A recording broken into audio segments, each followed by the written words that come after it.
ሰበር ዜና ዓለማችን በድጋሚ አሳዛኝ የተባሉ ዜናዎችን መስማት ጀምራለች። ጦርነቱ በድጋሚ ተጀምሯል። ዛሬ በተሰማው መረጃ መሰረት በኢራን ዋና ከተማ ተኩስ ተጀምሯል። ይህንን መረጃ በዝርዝር ይዘናል። በሌላ በኩል የአሜሪካው ፕሬዝዳንት ዶናልድ ጄ ትራምፕ ጦርነቱን ለመጨረስ አልቾክሉም ካሉ በኋላ ለባህር ኃይላቸው ተኩሳችሁ ግደሉ ብለው ትዕዛዝ አስተላልፈዋል። በተቃራኒ ደግሞ ስለ ድርድሩ ተስፋ ሲሰጡ ስምምነት ላይ ለመድረስ ኢራን ለታጣቂ ቡድኖች የትጥቅ ድጋፍ እንድታቆም አስጠንቅቀዋል። እስራኤል በበኩሏ በኢራን መሰረተ ልማት ላይ ጥቃት እፈጽማለሁ ስትል አስጠንቅቃለች። በሌላ በኩል ሶስተኛው ግዙፍ የአሜሪካ አውሮፕላን ተሸካሚ የጦር መርከብ ተጉዞ መካከለኛው ምስራቅ ደርሰዋል። ኢራን በበኩሏ በአቋሟ እንደጸናች ነው። በጦርነት ውስጥ የመቆየት አቅም እንዳላትም ተዘግቧል። በተጨማሪም በሆርሙዝ ወሽመጥ ከሚያልፉ መርከቦች ክፍያ መሰብሰብ መጀመሯን አስታውቃለች። በመካከለኛው ምስራቅ አስጨናቂው ጊዜ የደረሰ ይመስላል። የሰላም ተስፋ እየመነመነ የጦርነት ድምጾች እየጎሉ መጥተዋል። ሁሉንም በዝርዝር ታደምጡታላችሁ።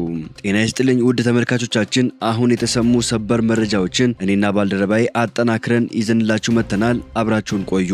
በቀጣይ ፈጣንና እውነተኛ ሰበር መረጃዎችን ለማግኘት ቻናሉን ሰብስክራይብ በማድረግ የደውል ምልክቷን በመጫን ቤተሰብ ይሁኑ። ይህንን መረጃ ደግሞ ላይክ በማድረግ ቤተሰብነታችሁን አጠናክሩ።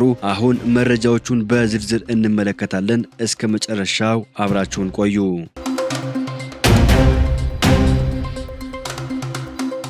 በቅድሚያ እስራኤል በኢራን የኃይልና የኢኮኖሚ መሰረተ ልማቶች ላይ ጥቃት እፈጽማለሁ ስትል አስጠነቀቀች። የእስራኤል መከላከያ ሚኒስቴር እስራኤል ካትዝ ጦራቸው በኢራን የኃይልና የኢኮኖሚ መሰረተ ልማቶች ላይ ጥቃት ለመፈጸም የአሜሪካን ይሁንታ እየጠበቀ ነው ሲሉ ገለጹ። ሚኒስትሩ ሀገራቸው ከኢራን ጋር በአዲስ መልክ ጦርነቱን ለመቀጠል ቴሄራንን ወደ ጨለማ ዘመን ለመመለስ ዝግጁ ናት ሲሉ ተደምጠዋል። እስራኤል በተለይም በኢራን የኃይል የኤሌክትሪክና የኢኮኖሚ መሰረተ ልማቶች ላይ ያነጣጠረ ጥቃት ለመሰንዘር የአሜሪካን ፍቃድ እየጠበቀች ነው ብለዋል። ጥቃቱ የኢራንን መሰረት በማናጋት ወደ ጨለማና ድንጋይ ዘመን የሚመልሳት ይሆናል ማለታቸውን አልጀዚራ ዘግቧል። የኢራን ውጭ ጉዳይ ሚኒስቴር ቃል አቀባይ እስማኤል ባጋይ በበኩላቸው ሀገራቸው ከሰላም አማራጮች ባለፈ ለየትኛውም ሁኔታ ዝግጁ መሆኗን ገልጸዋል። በሌላ በኩል የተባበሩት መንግስታት በኢራን እየተካሄደ ያለው ጦርነት ከ30 ሚሊዮን በላይ ሰዎችን ወደ ከፋ ድህነት እንደሚያስገባና በዓለም አቀፍ የምግብ ዋስትና ቀውስ ሊያስከትል እንደሚችል አስጠንቅቀዋል። አሁን ባለው ሁኔታ ጦርነቱ የሚቀጥል ከሆነ በቀጣዮቹ ጥቂት ወራት ውስጥ የምግብ ዋስትና እጥረቱ በከፍተኛ ደረጃ ላይ እንደሚደርስና በችግሩ በርካታ ሀገራት ተጋላጭ እንደሚሆኑ አሳስበዋል። የኢራኗ ዋና ከተማ ቴሄራን በጭስ ተውጣለች። በኢራን ዋና ከተማ ቴሄራን ከፍተኛ የፍንዳታ ድምፅ እየተሰማ መሆኑንና የከተማዋ ሰማይ በጸረ ሚሳኤል መሳሪያዎች ብልጭታ መሞላቱን አልጀዚራ ዘገበ። የሀገር ውስጥ የዜና ምንጮች ዋቢ ያደረገው ዘገባው የአየር መቃወሚያዎች ባልታወቁ የበረራ አካላት ላይ ተኩስ መክፈታቸውን አመላክተዋል። ይህ ክስተት የተሰማው የእስራኤል መከላከያ ሚኒስቴር ለዓለም አቀፍ መገናኛ ብዙሃን በሰጡት መግለጫ ኢራንን ወደ ድንጋይ ዘመን እንመልሳለን የሚል ጠንካራ ማስፈራሪያ በሰነዘሩ በጥቂት ሰዓታት ውስጥ ነው። በሌላ በኩል ቴሄራን ለማንኛውም ጥቃት ተመጣጣኝ ምላሽ ለመስጠት በከፍተኛ ዝግጅት ላይ መሆኗን ገልጻለች። በሁለቱ ሀገራት መካከል ያለው ውጥረት አሁን ላይ ወደ ለየለት ጦርነት ሊያመራ ይችላል የሚል ስጋት በዓለም አቀፉ ማህበረሰብ ዘንድ በከፍተኛ ሁኔታ እየጨመረ ይገኛል። ትራምፕ ጦርነቱን ለመቋጨት እንደማይጣደፉ ተናገሩ። የአሜሪካው ፕሬዝዳንት ዶናልድ ትራምፕ ከኢራን ጋር የሚደረገውን ጦርነት ለመቋጨት እየተጣደፉ አለመሆኑን ለፋክስ ኒውስ ተናገሩ። ፕሬዝዳንቱ ከቴሌቪዥን ጣቢያው ጋር ባደረጉት የስልክ ቃለ መጠይቅ ከኢራን ጋር የተደረሰውና ረቡዕ ዕለት የተጠናቀቀውን ተኩስ አቁም ያራዘሙት የጊዜ ጫና ኖሮባቸው እንዳልሆነም ገልጸዋል። ጥሩ ስምምነት ላይ እንዲደረስ እንደሚፈልጉ የተናገሩት ዶናልድ ትራምፕ ጦርነቱን ለመቋጨትም እንደማይጣደፉ አስረድተዋል። የዋይት ሀውስ ፕሬስ ሴክሬታሪ ካሮሊን ሊቬት ከኢራን ጋር የሚደረገው ድርድር መቀጠሉንና ፕሬዝዳንቱ ቀይ መስመሮቻቸውን በእጅጉ ግልጽ ማድረጋቸውን ገልጸውም ነበር። ከትራምፕ ፍላጎቶች አንዱ ኢራን ያበለጸገችውን የዩራኒየም ክምችት ለአሜሪካ አሳልፋ መስጠት አለባት የሚል ነው። አሜሪካ ስለ ድርድሩ ከኢራን አገዛዝ ምላሽ ለማግኘት እየጠበቀች መሆኑን የተናገሩት ቃል አቀባይዋ እስካሁን ወጥ የሆነ መልእክት መላክ አልቻሉም፣ ለዚህም ነው ፕሬዝዳንቱ የተኩስ አቁሙን ለማራዘም የወሰኑትም ብለዋል። ትራምፕ የባህር ኃይሉ ፈንጂ የሚያስቀምጡ ጀልባዎች ላይ እንዲተኩስና እንዲገድል አዘዙ። የአሜሪካው ፕሬዝዳንት ዶናልድ ትራምፕ በሆርሙዝ ወሽመጥ ፈንጂ የሚያስቀምጥ ማንኛውም ጀልባን ተኩሳችሁ ግደሉ ሲሉ ለባህር ኃይላቸው ትዕዛዝ ሰጡ። የአሜሪካ ባህር ኃይል ማንኛውም ጀልባ ላይ እንዲተኩስና እንዲገድል አዝዣለሁ። ትናንሽ ጀልባዎች ምንም እንኳን በሆርሙዝ የባህር ወሽመጥ ፈንጂዎችን እያስቀመጡ ይሆናል ሲሉም በትሩዝ ሶሻል ልጥፋቸው ላይ አስታውቀዋል። ምንም ማመንታት አያስፈልግም ያሉት ትራምፕ የአሜሪካ ፈንጂ አስወጋጆች ወሽመጡን አሁን እያጠሩት ነው ብለዋል። ዶናልድ ትራምፕ የባህር ኃይላቸውን ፈንጂ የሚያጠምድ ማንኛውም የኢራን ጀልባ ላይ ተኩሱና ግደሉ ካሉ በኋላ ኢራናውያን መሪያቸው ማን እንደሆነ ለማወቅ ተቸግረዋል ሲሉም በማህበራዊ ሚዲያ ላይ ጽፈዋል። ትራምፕ በሀገሪቱ ውስጥ ወግ አጥባቂና ለዘብተኛ በሆኑ ባለስልጣናት መካከል ፍትጊያ መኖሩንም ጨምረው ተናግረዋል። አሜሪካ የሆርሙዝ ወሽመጥን ሙሉ በሙሉ እየተቆጣጠረች ነው ያሉት ፕሬዝዳንቱ ካለ አሜሪካ ፍቃድ አንድም መርከብ እንደማይገባና እንደማይወጣም አስታውቀዋል። ዶናልድ ትራምፕ ኢራን ላይ ለሰነዘሩት ዛቻ ሲጠየቁ ምንም ነገር ብል ጥሩ እየሰራሁ ያለው ይመስለኛል አሉ። የአሜሪካው ፕሬዝዳንት ዶናልድ ትራምፕን ቢቢሲ በኢራን ላይ ስለሰነዘሩት ዛቻ ሲጠይቃቸው ምንም ቢሆን የማደርገው በጣም ጥሩ እየሰራ ይመስለኛል ሲሉ መልሰዋል። የቢቢሲ የሰሜን አሜሪካ ኤዲተር ሳራ ስሚዝ ከፕሬዝዳንቱ ጋር ባደረገችው አጭር የስልክ ቃለ መጠይቅ በዚህ ወር መጀመሪያ ላይ የኢራን የኒውክሌር ጦር መሳሪያን በመቃወም በሰጡት ማስጠንቀቂያ ትናንትና ምሽት ሙሉ ስልጣኔ ይጠፋል ማለታቸውንም አስታውሳለች። ፕሬዝዳንት ትራምፕ በምላሻቸው ሌላኛው ወገን ከስምምነት ላይ ለመድረስ እየተሟሟተ ነው ካሉ በኋላ ስለዚህ ምንም ነገር ብል ወይንም ምንም ነገር ባደርግ ጥሩ እየሰራ ይመስለኛል፣ በጣምም አመሰግናለሁ ብለዋል። ትራምፕ የሰሜን ጦር ቃል ኪዳን ኔቶን በሚመለከት ከኢራን ጋር በሚያደርጉት ጦርነት ፈጽሞ አልፈልጋቸውም ነበር ካሉ በኋላ ነገር ግን እዚያ መገኘት ነበረባቸውም ብለዋል። ቢቢሲ ኔቶ ጦርነቱን እንዲቀላቀል ለምን እንደፈለጉም ሲጠይቃቸው ምክንያቱም ይሳተፉ እንደሆነና እንዳልሆነ ማየት እፈልጋለሁም ብለዋል። አሜሪካ ምንጊዜም ከዩኬና ከኔቶ ጎን መሆኗን የጠቀሱት ትራምፕ ዩኬ ትንሽ እንኳን ጥረት ቢያንስ ጥሩ ቃልም አለመሞከሯን በመጥቀስም ተችተዋል።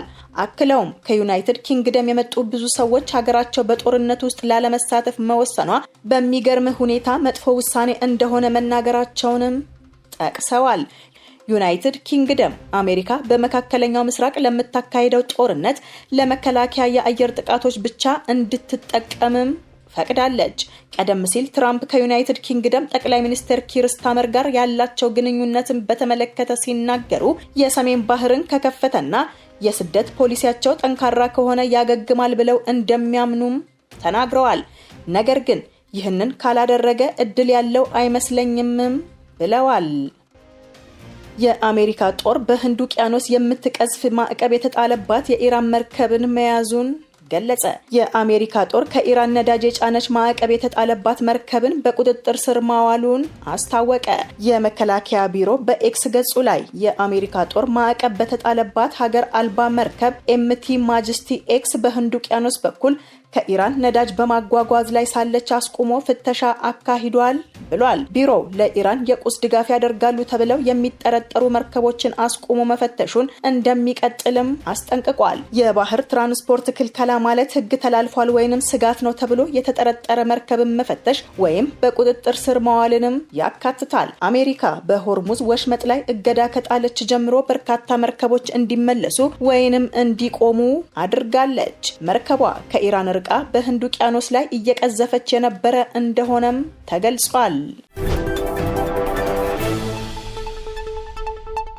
የአሜሪካ ጦር ከኢራን ጋር የተደረሰው የተኩስ አቁም ስምምነት አሁንም ተሰባሪ በሆነበትና ጥንቃቄ በሚፈልግበት በአሁኑ ወቅት ሶስተኛው የአውሮፕላን ተሸካሚ የጦር መርከቧ መካከለኛ ምስራቅ መድረሱን ይፋ አድርገዋል። የአሜሪካ ማዕከላዊ እዝ በኤክስ ማህበራዊ ትስስር ገጹ ላይ ባጋራው ይፋዊ መረጃ ዩኤስኤስ ጆርጅ ኤች.ደብሊው ቡሽ የተሰኘው ግዙፍ የአውሮፕላን ተሸካሚ የጦር መርከብ በማዕከላዊ እዝ የኃላፊነት ቀጠና ስር በሚገኘው የህንድ ውቅያኖስ ላይ እየተጓዘ መሆኑን የሚያሳይ ፎቶግራፍ አውጥተዋል። እንደ አሜሪካ የባህር ኃይል ተቋም መረጃ ከሆነ ከዚህ አዲስ የጦር መርከብ በተጨማሪ ቀደም ሲል ወደ ቀጠናው የገቡት ሌሎች ሁለት አውሮፕላን ተሸካሚ የጦር መርከቦች በተለያዩ ስትራቴጂካዊ ስፍራዎች ላይ ተሰማርተው ይገኛሉ። በዚህም መሰረት ዩኤስኤስ ጄራልድ ኤርፎርድ በቀይ ባህር እንዲሁም ዩኤስኤስ አብርሃም ሊንከን በአረቢያ ባህር ላይ የሰፈሩ መሆናቸው ይታወቃል።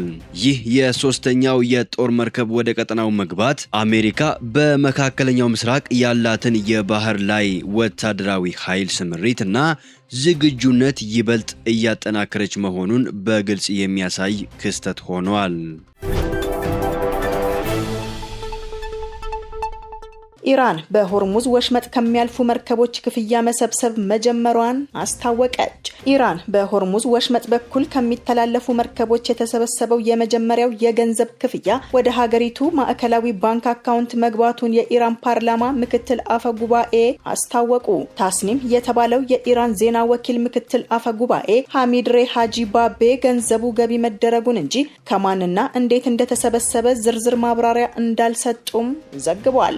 ክፍያው መሰብሰቡን በተመለከተ ከባለስልጣኑ ባሻገር ቢቢሲ ከገለልተኛ ወገኖች ማረጋገጥም አልቻለም። ከአሜሪካ ጋር የተኩስ አቁም ከመደረጉ በፊት ኢራን በወሳኙ ሆርሙዝ በኩል ወዳጅ ሀገራት ብቻ እንዲተላለፉ የፈቀደች ሲሆን በወሳኙ የባህር ወሽመጥ የሚያልፉ መርከቦችም እንዲከፍሉ እንደምታደርግም ስትገልጽ ነበር። ይህ የኢራን ውሳኔ በሀገሪቱ ፓርላማ ተቀባይነት ያገኘ ቢሆንም የሚከፈለው የገንዘብ መጠን ግን ግልጽ ሳይሆን ቆይቷል። ባለፈው መጋቢት ኢራን እስከ $2 ሚሊዮን የሚደርስ ከፍተኛ መጠን ያለው ገንዘብ እያስከፈለች ነው በሚል ክስ የቀረበባት ሲሆን በህንድ የሚገኘው ኤምባሲዋ ግን ዜናውን አስተባብሏል። ሌላው የኢራን ፓርላማ አባል ኢራን በሆርሙዝ ወሽመጥ በኩል ከሚተላለፉ መርከቦች ገንዘብ መሰብሰቧን ከአስተማማኝ ምንጮች ሰምቻለሁ ሲሉ ለታስኒም ዜና ወኪል አረጋግጠዋል። ጨምረውም ከእያንዳንዱ መርከብ የሚሰበሰበው የገንዘብ መጠን መርከቦቹ የያዙት ጭነት አይነትና መጠንን መሰረት ያደረገ ሲሆን ክፍያውም በኢራን የሚወሰን ነው በማለት ሀገራቸው ያወጣችው መመሪያ ተግባራዊ እየሆነ መሆኑን አመልክተዋል። ይህ ኢራን በወሽመጡ በኩል በሚያልፉ መርከቦች ላይ ክፍያ እንደምትሰበስብ ካስታወቀች በኋላ አሜሪካ ተቃውሞ ከማሰማቷ ባሻገር ፕሬዝዳንት ትራምፕ መርከቦች ለኢራን ምንም አይነት ክፍያ እንዳይፈጽሙም አስጠንቅቀው ነበር። የአሜሪካው ፕሬዝዳንት ዶናልድ ጄ ትራምፕ ኢራን ከአሜሪካ ጋር ዘላቂ የተኩስ አቁም ስምምነት ላይ ለመድረስ ለሊባኖሱ ታጣቂ ቡድን ሄዝቦላ የምታደርገውን የትጥቅና የገንዘብ ድጋፍ ማቆም እንዳለባት አስታወቁ።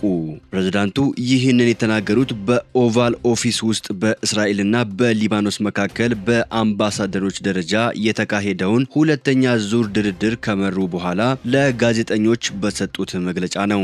በወቅቱ ጋዜጠኞች ኢራን ከአሜሪካ ጋር ስምምነት ላይ ለመድረስ ለሂዝቦላ የምትሰጠውን የትጥቅና የገንዘብ ድጋፍ ማቆም አለባት ወይ ብለው ላቀረቡላቸው ጥያቄ ትራምፕ ሲመልሱ አዎ ያ የግድ መሆን ያለበት ጉዳይ ነው ብለዋል። ከኢራን ጋር በቅርቡ የተደረጉ ንግግሮች በዋነኛነት ትኩረታቸውን በኒኩለር ጉዳይ ላይ አድርገው የቆዩ ሲሆን ቴሄራን በቀጠናው ላሏት ተላላኪ ታጣቂ ቡድኖች የምታደርገውን ድጋፍ እንድታቆም የሚቀርቡባትን ጥያቄዎች ስትቃወም ቆይታለች። በሌላ በኩል እስራኤልና ሊባኖስ በዘንድሮው የፈረንጆች ዓመት የሰላም ስምምነት ላይ ሊደርሱ ይችላሉ ወይ ተብለው የተጠየቁት ትራምፕ ትልቅ ዕድል አለ ሲሉ ምላሽ ሰጥተዋል። የቀድሞ የአሜሪካ ዲፕሎማት ኢራን በጦርነት ውስጥ የመቆየት አቅም አላት አሉ።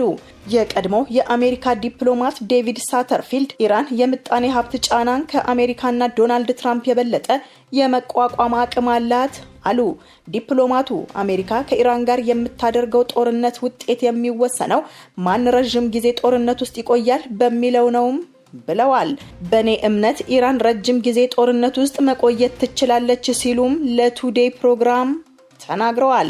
ዲፕሎማቱ አሜሪካ ሁለቱም ወገኖች ግጭቱ እንዲባባስ በሚያደርጉበት ቅርቃር ውስጥ ልትገባ ትችላለች ሲሉም አስጠንቅቀዋል።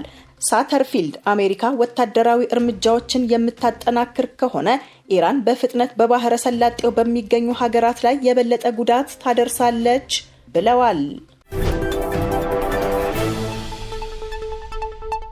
ውድ ተመልካቾቻችን ለሰዓቱ የተሰሙ ሰበር መረጃዎች ወደ እናንተ ያደረስናቸው ናቸው። ከሰዓታት በኋላ በሌላ ሰበር መረጃዎች እስከምንገናኝ በያላችሁበት የዓለም ዳርቻ ቸር ቆዩልን። ሰላም ለዓለማችን ይሁን።